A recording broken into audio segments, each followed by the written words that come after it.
posted September 26, 2017 1:25 p.m. One of the most striking elements of the NFL anthem protest controversy is the glaring disconnect between average Americans, especially sports fans, and the media covering the story. Airwaves and column inches are disproportionately crowded with propagandist and anti-Trump perspectives, whereas most non-elite observers come down on the other side of the issue. It's reminiscent of the 2016 election dynamic, in which the overwhelming majority of the media was horrified by Donald Trump and convinced he had virtually no chance of winning. They were unable or unwilling to understand the range of sentiments and motivations that inspired tens of millions of voters to cast ballots for him, so they found themselves morose and scrambling after he won. Today, we're watching something of a rerun, except the canyon between the press and the people is even wider here. Setting aside the stipulations that of course peaceful protests are protected speech, that Trump erred in calling for firings, and that issues like police brutality are worthy of serious attention, most Americans do not support using the national anthem as an occasion for protest.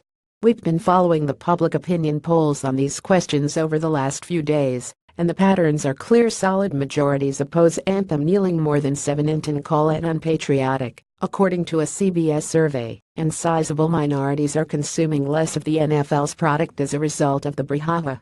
Here are some new numbers via a polling firm called Remington Research Group, who conducted a scientific national poll of more than 1,600 Americans.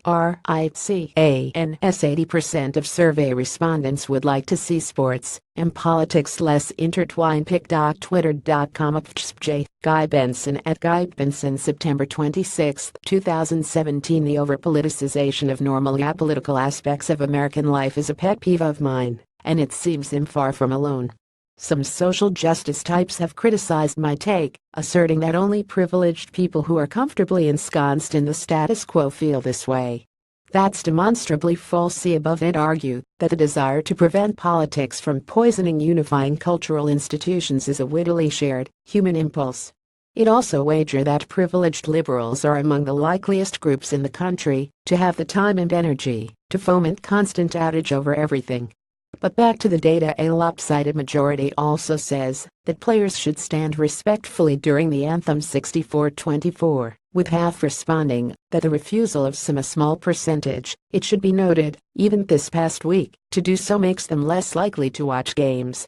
I'll leave you with this quote from NBA star LeBron James, who plunged headfirst into the anthem firestorm by calling President Trump a bum on Twitter. LeBron who voted heavily for Trump, I don't think a lot of people was educated. Yeah, good luck, man. Guy Benson at Guy Benson September 26, 2017 A former Trump staffer criticized me on social media, insinuating that simply reporting James' grammatical mangled sneering was an unfair attack, urging me to delete my tweet. I pointedly declined, explaining why James is playing with fire by insulting his fans' intelligence and athlete, demeaning his fans as politically uneducated, as condescending, alienating. Bad grammar may be seen as ironic, given his insult. https://co3dyqbdon6 Guy Benson at Guy Benson September 26, 2017 Athletes or celebrities who want to spout off about politics and get heavily involved in the electoral process can flap their gums to their heart's content. But those of us who disagree with their opinions, or who believe that a basketball player who never went to college explicitly calling out Trump voters' supposed lack of education isn't a great look, are allowed to speak up too. Maybe, just maybe, suggesting that half or more than half of your fans are ignorant dum-dums isn't a brilliant play by a person whose fame is entirely derived from his prowess in putting an orange sphere through a hoop. Tags Donald Trump NFL LeBron James National Anthem.